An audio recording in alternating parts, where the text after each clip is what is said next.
Hello friends, आज की ताज़ा खबरों में आप सभी का स्वागत है। झारखंड की तमाम छोटी बड़ी खबर इस वीडियो में देखने को मिलेगी। सबसे पहले बड़ी खबर, झारखंड में बढ़ सकता है लॉकडाउन, कैबिनेट की बैठक में सीएम को दिए सुझाव। एक बड़ी खबर की झारखंड में स्वास्थ्य सुरक्षा सप्ताह एक बार फिर से बढ़ने की संभावना है। 29 मई को खत्म हो रहे स्वास्थ्य सुरक्षा सप्ताह को एक सप्ताह और बढ़ाने का सुझाव हेमंत कैबिनेट के मंत्रियों ने मुख्यमंत्री को दी है। वीडियो कॉन्फ्रेंसिंग के जरिए कैबिनेट की हुई बैठक में मंत्रियों ने ग्रामीण क्षेत्रों में कोरोना संक्रमण की रोकथाम के लिए मुख्यमंत्री के सामने न केवल सुझाव दिए बल्कि पाबंदियों के साथ एक सप्ताह और लॉकडाउन बढ़ाने को कहा है, जिस पर मुख्यमंत्री हेमंत सोरेन आज होने वाली आपदा प्रबंधन की बैठक में लॉकडाउन बढ़ाने पर फैसला लेंगे। और इसके साथ ही कैबिनेट की बैठक में कई मंत्रियों ने मुख्यमंत्री के समक्ष लॉकडाउन के कारण कपड़ा दुकान बंद होने से शवों का कफन भी मिलने में हो रही परेशानी से अवगत कराए हैं। वहीं स्वास्थ्य मंत्री बाना गुप्ता इस समस्या के समाधान के लिए मुख्यमंत्री के समक्ष मांग करते हुए दिखे, जिस पर जल्द ही कोई रास्ता सरकार द्वारा निकालने की बात कही गई है। वहीं दूसरी ओर वित्त मंत्री रामेश्वर उरांव ने सरकार को लॉकडाउन कम से कम 10 दिन तक बढ़ाने की मांग की है। इसी के साथ ही अगली बड़ी खबर, सीएम से रोजगार पर सवाल, अभ्यर्थियों ने पूछा क्या हुआ तेरा वादा। एक बड़ी खबर की झारखंड में 2021 को नियुक्ति वर्ष घोषित किए जाने के हेमंत सरकार का फैसला सवालों के घेरे में है। सरकार के ऐलान के बावजूद पारा टीचर कल्याण कोष के बदले वेतनमान की मांग पर अड़े हुए हैं। वहीं पंचायत सचिव के अभ्यर्थी भी नियुक्ति नहीं होने से परेशान है। साथ ही जेटेट पास अभ्यर्थी भी नियुक्ति की मांग कर रहे हैं। वहीं जेपीएससी अभ्यर्थियों ने भी उनसे तीखे सवाल किए हैं। पारा शिक्षक, पंचायत सचिव के अभ्यर्थी, जेटेट पास अभ्यर्थी और जेपीएससी के अभ्यर्थियों ने सरकार पर रोजगार को लेकर वादा तोड़ने का आरोप लगाए हैं। यही नहीं, तमाम शिक्षक सोशल मीडिया पर इसके खिलाफ आंदोलन भी चला रहे हैं। साथ ही जेपीएससी अभ्यर्थी सामाजिक कार्यकर्ता साफी इमाम ने मुख्यमंत्री हेमंत सोरेन से तीखे सवाल किए हैं। वादा पूरा नहीं कर सकते तो वादा क्यों करते हैं। वहीं नियुक्ति की आस में जहां लाखों युवाओं की उम्र खत्म हो रही है, वहीं दूसरी ओर झारखंड में बहाली शुरू नहीं होने से अभ्यर्थी काफी निराश और हताश है। इसी के साथ ही अगली बड़ी खबर, मौसम विभाग से आज से दिखने लगेगा तूफान का असर। बंगाल की खाड़ी में बन रहे निम्न दबाव और साइक्लोन का असर झारखंड में आज से देखा जा सकता है। आकाश में बादल छाए रहेंगे, वहीं तेज हवा चल सकती है। 26 और 27 मई को इसके ज्यादा असरदार होने का अनुमान है। सभी जिलों में भारी बारिश हो सकती है और विभाग के अनुसार आज राज्य के दक्षिण पूर्वी भाग कोल्हान में कहीं कहीं भारी बारिश हो सकती है। इस दौरान हवा की गति 40 से 50 किलोमीटर प्रति घंटे हो सकती है। वहीं 26 मई को राज्य के सभी जिलों में हल्के से लेकर मध्यम दर्जे की बारिश होगी। इसी के साथ ही अगली बड़ी खबर, झारखंड कोरोना अपडेट्स।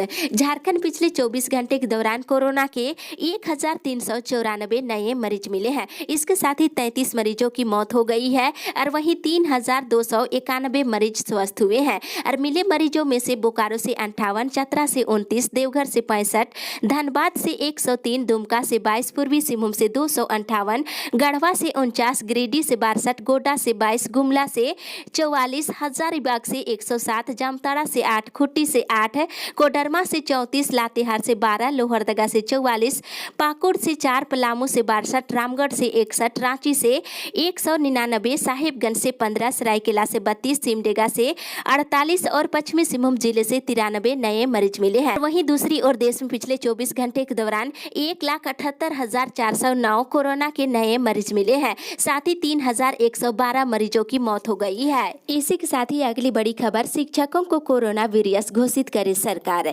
झारखंड माध्यमिक शिक्षक संघ ने मुख्यमंत्री हेमंत सोरेन को पत्र लिखकर कोरोना काल में प्रतिनियुक्त शिक्षक और शिक्षिकाओं को कोरोना वॉरियर्स का दर्जा देने की मांग की है। और संघ के महासचिव गंगा प्रसाद यादव ने कहा है कि राज्य के सैकड़ों शिक्षक और शिक्षिकाएं कोरोना महामारी में प्रतिनियुक्त पर अस्पताल से लेकर शमशान घाट तक में अपनी सेवा दे रहे हैं। ऐसे में इन्हें कोरोना योद्धा घोषित करते हुए सरकार कम से कम 50 लाख रुपए की बीमा राशि इनके परिजनों को दे। और शारीरिक रूप से अस्वस्थ और 50 साल से ऊपर के शिक्षक और शिक्षिकाओं को कोरोना ड्यूटी में नहीं लगाने की मांग किए हैं। इसी के साथ ही अगली बड़ी खबर, टीके के लिए ऑनलाइन बुकिंग अब जरूरी नहीं, केंद्र सरकार का एक बड़ा फैसला। एक बड़ी खबर की केंद्र सरकार ने 18 से 44 आयु वर्ग के लोगों के टीकाकरण के लिए बड़ी राहत की घोषणा की है। केंद्रीय स्वास्थ्य मंत्रालय ने सोमवार को कहा है कि इस आयु वर्ग को टीका के लिए ऑनलाइन रजिस्ट्रेशन या बुकिंग की अनिवार्यता को खत्म कर दी गई है।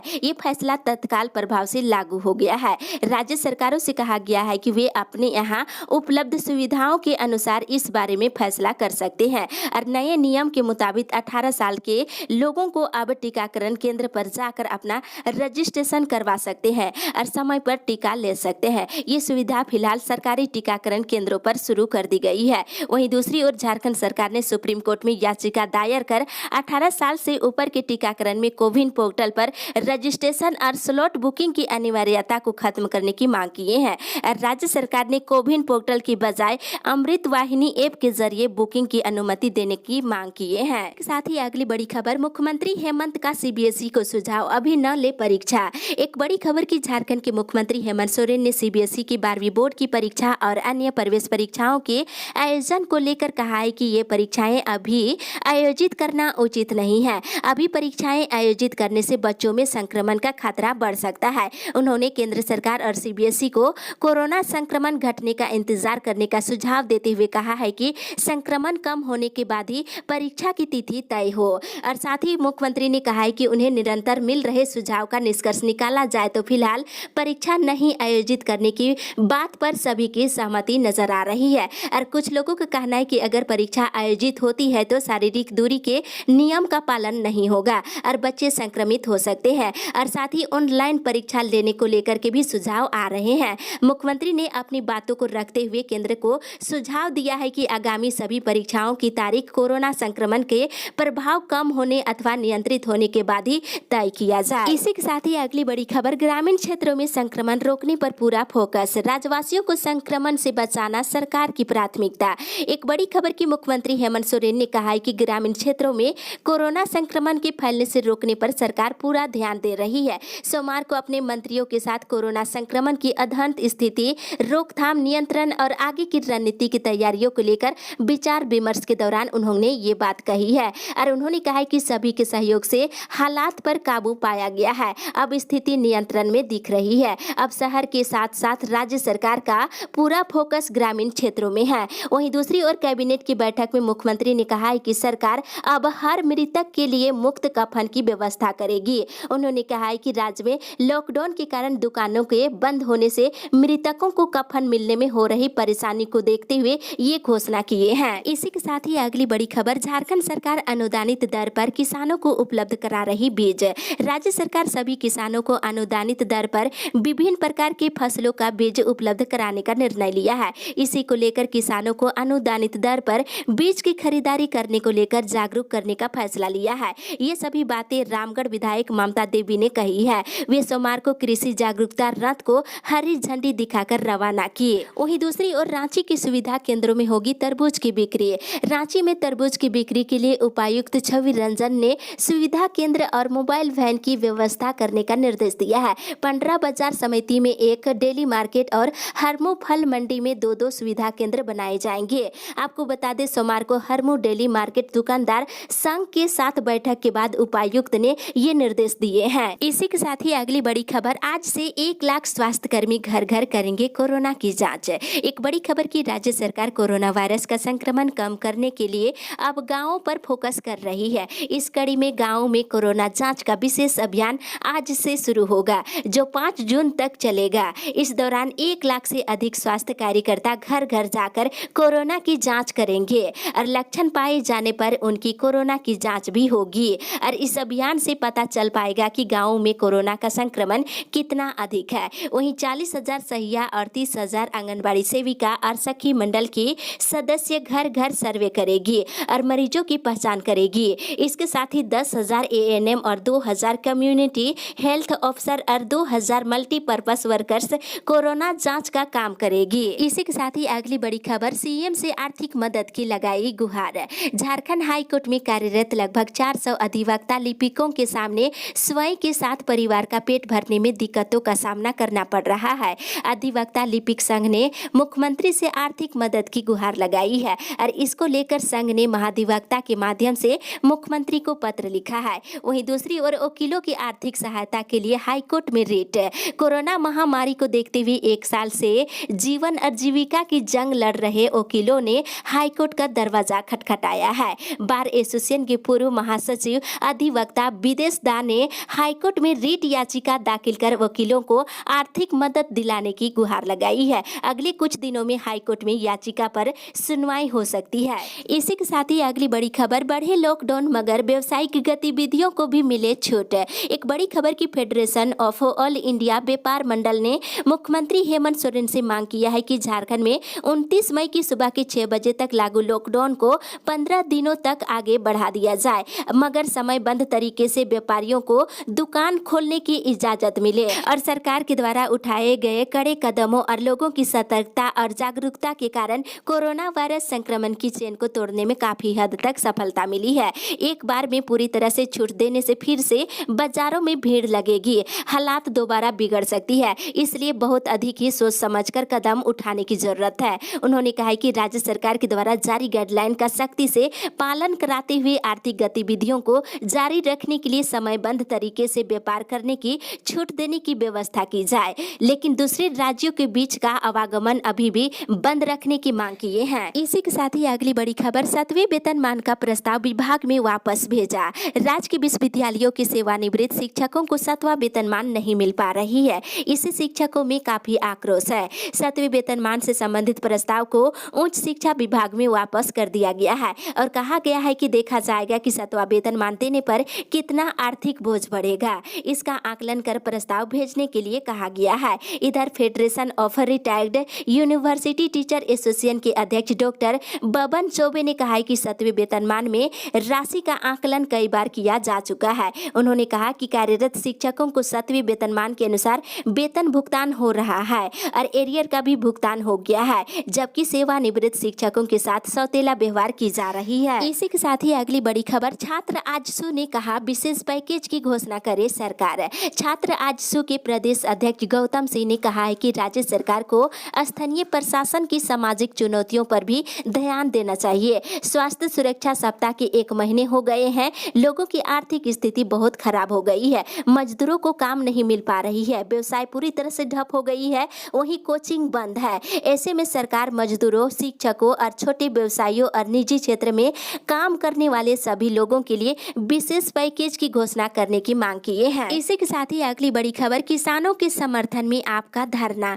आम आदमी पार्टी झारखंड की ओर से किसानों के समर्थन में 1 दिवसीय वर्चुअल धरना सोमवार को दिया गया। राज्य के किसानों को पूर्ण अनुदान में खाद और बीज मुहैया कराने के संबंध में धरना देने के बाद राज्यपाल को ईमेल के माध्यम से पत्र भेजा गया। वहीं दूसरी ओर DSPMU में परीक्षा अगले महीने। डॉक्टर श्याम प्रसाद मुखर्जी विश्वविद्यालय में MA और BA की परीक्षाओं की आयोजन से संबंधित ऑनलाइन बैठक सोमवार को हुई और कुलपति डॉक्टर सत्यनारायण मुंडा की अध्यक्षता में हुई बैठक में जून महीने में आयोजित की जाने वाली ऑनलाइन परीक्षा से संबंधित सामाजिक विज्ञान संकाय के विभिन्न विभागों की अध्यक्ष के साथ चर्चा की गई है। वहीं बता दें, इधर होटल मैनेजमेंट में दाखिला की प्रक्रिया शुरू। में एकेडमिक सत्र 2021 के लिए 4 वर्षीय पूर्णकालीन bachelor of hotel management and catering technology पाठ्यक्रम में नामांकन के लिए ऑनलाइन आवेदन की प्रक्रिया शुरू हो गई है। इच्छुक उम्मीदवार 20 जून तक आवेदन कर सकते हैं।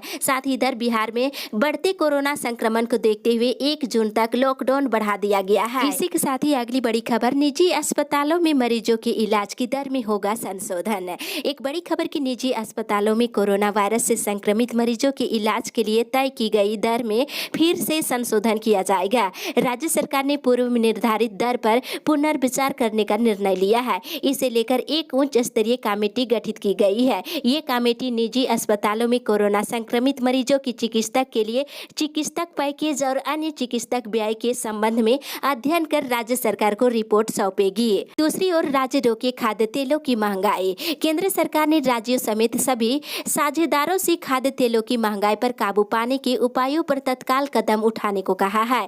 खाद्य तेलों की सीमा शुल्क डायनामिक किया जाए और सरसों बीज और सरसों तेल पर 5% GST हटा दिया जाए और खाद्य तेलों के वायदा कारोबारों पर अंकुश लगाया जाए और सिर्फ डिलीवरी आधारित सौदे ही किया जाए। अगर ये संभव नहीं हो पाती है तो सर्किट 4% से घटाकर 2% करने को लेकर सुझाव दिए हैं। इसी के साथ ही अगली बड़ी खबर, शिक्षा कर कर्मियों को वेबिनार में जोड़ना जरूरी।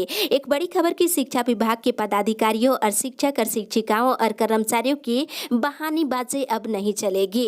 इन्हें विभाग की ओर से आयोजित वेबिनार, ऑनलाइन बैठक और प्रशिक्षण से अनिवार्य रूप से जुड़ना होगा। इस संबंध में बोकारो जिला शिक्षा पदाधिकारी ने प्रखंड संसाधन केंद्र के सभी पदाधिकारियों, कर्मियों और प्रखंड साधन सेवी और स्कूल साधन सेवी और सभी सरकारी विद्यालयों के शिक्षक और शिक्षिकाओं को प्रेषित किया गया है। वहीं दूसरी ओर कर्मचारियों के स्वजनों का टीकाकरण कराने की मांग। अराजपत्रित कर्मचारी महासंघ बोकारो शाखा की ऑनलाइन बैठक कल की गई। इसमें कोविड-19 में कार्य कर रहे कर्मचारियों के स्वजनों का प्राथमिकता के आधार पर टीकाकरण कराने की मांग उपायुक्त से की गई है। इसी के साथ ही अगली बड़ी खबर, निजी स्कूल प्रबंधन सुधरे नहीं तो दर्ज होगा मुकदमा। जिला कांग्रेस के नगर कमेटी अध्यक्ष संजय साव ने प्रेस बयान जारी कर कहा है कि झारखंड सरकार ने साफ तौर पर आदेश दिया है कि कोरोना संक्रमण को लेकर राज्य में लॉकडाउन लगाया गया है। साथ ही ये आदेश दिया है कि निजी स्कूल किसी भी हाल में लॉकडाउन में बच्चों के स्कूल फीस के लिए अभिभावकों पर दबाव नहीं डालेंगे और न ही उनसे फीस लेंगे। और उन्होंने कहा है कि लगातार शिकायतें आ रही है कि अभिभावकों और बच्चों पर दबाव बनाकर निजी स्कूल प्रबंधन फीस वसूल रहे हैं। उन्होंने कहा है कि प्रबंधन सचेत हो जाए, नहीं तो मुकदमा दर्ज कराया जाएगा। इसी के साथ ही अगली बड़ी खबर, किसानों को 2 दिनों के अंदर मिल जाएगा बीज। कांग्रेसी नेता सुधीर मंगलेश ने राज्य के कृषि मंत्री बादल पत्रलेख से मिलकर सोमवार को मांग पत्र सौंपते हुए मानसून से पहले किसानों के लिए धान बीज और अन्य जरूरी बीजों को उपलब्ध कराने की मांग की है। इस पर मंत्री ने कहा है कि 1-2 दिनों के अंदर किसानों को बीज उपलब्ध कराई जाएगी ताकि वे समय से अपना काम कर सके। उन्होंने कहा कि सरकार किसानों की चिंता करती है, उन्हें सुविधा मिलेगी। इसी के साथ ही अगली बड़ी खबर, तीसरी लहर के बच्चों पर भारी पड़ने के संकेत नहीं। एक बड़ी खबर की केंद्र सरकार ने कहा है कि कोरोना की तीसरी लहर में बच्चों के ज्यादा प्रभावित होने के अभी तक कोई संकेत नहीं है। एम्स निदेशक रणदीप गोरेला ने सोमवार को प्रेस कॉन्फ्रेंस के दौरान ये बातें कही है। उन्होंने कहा है कि अभी तक कोई संकेत नहीं है कि इसमें बच्चे गंभीर रूप से प्रभावित होंगे। वहीं दूसरी ओर बच्चों को निमोनिया से बचाने को चलेगा टीकाकरण अभियान। नवजात को निमोनिया से बचाने के लिए झारखंड में टीकाकरण अभियान चलाया जाएगा। स्वास्थ्य विभाग में आईईसी के वरीय प्रभारी सिद्धार्थ त्रिपाठी ने बताया है कि ये अभियान जून के प्रथम सप्ताह से शुरू होगा। इसके लिए भारत सरकार से 77,200 टीका राज्य सरकार को प्राप्त हो गया है। साथ ही अगली बड़ी खबर, 31 अगस्त तक तकनीकी संस्थान ले मान्यता। कोरोना महामारी ने शैक्षणिक गतिविधि पर जिस तरह से प्रभाव डाला है, ऐसे में सभी एजुकेशन बोर्ड ने अलग अलग तरह से तैयारी शुरू की है। यूजीसी जहां अभी परीक्षा लेने की तैयारी पर फोकस कर रहा है, वहीं तकनीकी शिक्षा देने वाला board all India council of technology education ने देश के सभी तकनीकी संस्थानों के साथ राज्य के तकनीकी संस्थानों को पत्र भेजा है। इस पत्र में बोर्ड ने नए शैक्षणिक सत्र की शुरुआत करने का निर्देश दिया है। वहीं बताते चले कि एनसीईआरटी की ओर से भेजे गए निर्देश में कहा गया है कि तकनीकी संस्थान 30 जून तक संस्थान की मान्यता संबंधित विश्वविद्यालय से ले ले। वहीं एनसीईआरटी से कोर्स की मान्यता 15 जुलाई तक पूरा करने का निर्देश दिए हैं। वहीं दूसरी ओर यास के कारण 25 से 27 मई तक 26 ट्रेनें रद्द है। चक्रवर्ती तूफान यास को देखते हुए पश्चिम बंगाल के स्टेशन से खुलने वाली और पश्चिम बंगाल पहुंचने वाली 26 ट्रेनों को 26 से 27 मई तक रद्द कर दी गई है। सभी ट्रेनें धनबाद होकर चलती है। साथ ही गोमो होकर भुवनेश्वर और पुरी जाने वाली भी कई स्पेशल ट्रेनों को रद्द किया गया है।